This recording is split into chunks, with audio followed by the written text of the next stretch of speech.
बच्ची तो आई और छा गई है। तो बहुत ही इतनी कंपोज काम करती है ये, इसको पता है इसने कितना करना है कितना नहीं करना है। थ्रू आउट उसने वो एक चप्पलें पहनी, इसकी वॉक, इसका स्टाइल, इसके हेयर स्टाइल, इसके कपड़े जो इसने रखे, मैंने बहुत इन्जॉय किया इसकी पूरे कैरेक्टर को। जहाँ ये बबली से सीरियसनेस की तरफ आई और जहाँ ये जब दुआ मांगती है जानमाज, वो कितना प्यारा मांगती है कि अपने अल्लाह से कि मैंने सारी गलतियाँ की, मैं मानती हूँ, मैं जज्बाती हूँ, मैं नॉटी हूँ, मैं सब कुछ जल्दी जल्दी कर लेती हूँ, लेकिन आप ही मेरी हेल्प करेंगे ना, आप ही हेल्प करें बस, आप ही।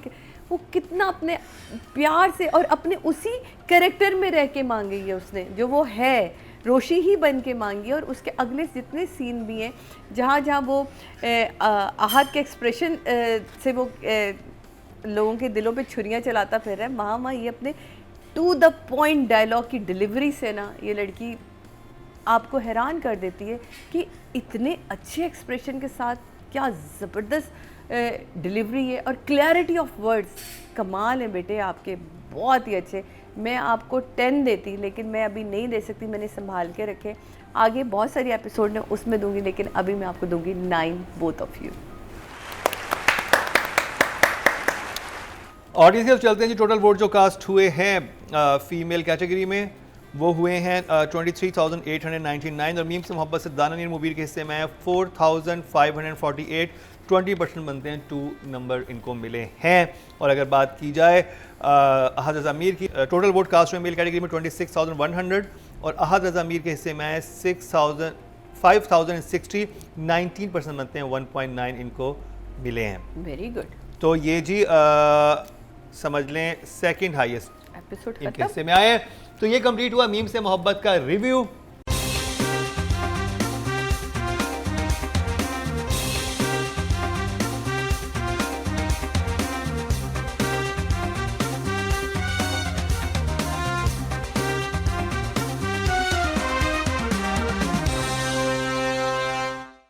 ज़बरदस्त ड्रामा है, सिवाय ये बाबा वाला सीन निकाल के मुझे लगा कि बाबे की जगह ये वाला सीन किसी भी जगह पे हो सकता है, बट इस पर अब इतनी ज़्यादा बात होगी, इसको बार बार नहीं की जाए। ओवरऑल ड्रामा इतना कमाल है, इतनी प्यारी इसकी बुनत है, इसकी राइटिंग इतनी अच्छी है, टू द पॉइंट लोगों के एक्सप्रेशन को कट करना डायरेक्टर का कमाल है और उसको लगाना।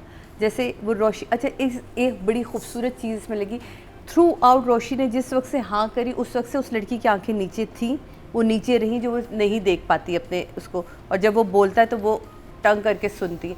इवन तो जब वो डिनर पे भी जाती है तो वो यूँ बैठी हुई ताकि वो तलहा को ना देख सके, वो यूँ ही बैठी हुई है, उसने रखा है कि वो उसको अवॉइड कर रही है तो उसे स्ट्रेट नीचे देख रही है। और जो उसका फटना था बच्चे के सामने, क्योंकि बच्चे आपको जज नहीं कर रहे होते ना, बाकी हम सब तो जजमेंटल हो जाते हैं कि अच्छा ये तो ये ऐसा हुआ, ये ऐसा हुआ, बच्चा, और वो वाकई अकेली होगी, बहन को वो नहीं बता पा रही, घर में किसी से शेयर नहीं कर पा रही, किसी से बात नहीं कर पा रही कि मैं क्या चाह रही हूँ, मेरे साथ हो क्या रहा है, क्या होगा। और वाकई उसने ज़िद में इस रिश्ते को कबूल किया, क्योंकि उसने देखा ही नहीं, उसे तो पता ही नहीं था कि शारिक अरसलान कौन है और क्या वो लड़का काम कर रहा है।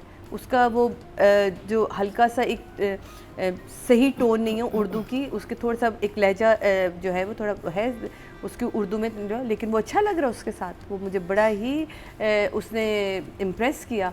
माँ उसकी बड़ी अच्छी लगी, उससे बड़ी अच्छी एक्टिंग की है कि तुम उसे बार बार झूठ क्यों बुलवा रहे हो, ऐसे क्या रीज़न है। यहाँ इस घर की फैमिली में जब वो कहते हैं ना कि कितने मज़े की बात, वो कहते हैं कि उन्होंने तो शादी का फ़ौरन कहते तुम क्या कहती हो, नहीं इवन सॉरी वो कहते हैं कि वो उसकी तबीयत सही नहीं थी, सब बैठे हुए उसमें, और वो बिल्कुल ही फंक्शन से कमरे में चली गई है, तो सिर्फ एक बहन का रिएक्शन कट हुआ और एक दादा का, और दोनों के एक्सप्रेशन बिल्कुल अलग थे। दादा ने बिल्कुल अलग उस पर कट दिया था, और बहन को क्योंकि पता था कि वो आहत को पसंद करती है और अब मंगनी इससे हो गई है, तो मुझे वो बहुत इंटेलिजेंट डायरेक्टर का ये कमाल होता है कि उसको पता हो कि मैंने इन दो के, किसी के भी कैरेक्टर्स के एक्सप्रेशन कट हो सकते थे, लेकिन इन दो के ये कमाल। लेकिन उससे पहले जो पहले शादी पे कट हुआ, शादी पे जो कट हुए थे वो तो बहुत अजीब, यानी वो सब कुछ था। लेकिन अब जो चीज़ अच्छी हो रही है, हम जिन एपिसोड्स पे बात करें उन पे तो करें ना, मुझे ये मज़े का लगा, सिवाय वो बाबा वाला सीन निकाल के मेरे लिए 2 thumbs up।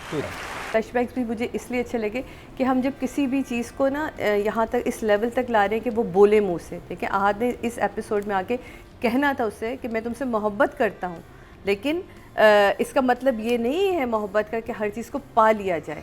तो इसलिए वो फ्लैशबैक्स बहुत इंपॉर्टेंट थे कि मैंने आपके लिए अपने आप को तरह बदला, लेकिन आप इस काबिल नहीं है। वो लड़की कह के जाती कि तुम इस काबिल नहीं हो, क्योंकि एक्चुअली तो इसके अंदर का गिल्ट जो आप कहते हैं ना, ख़ुद को हम माफ़ नहीं कर पाते।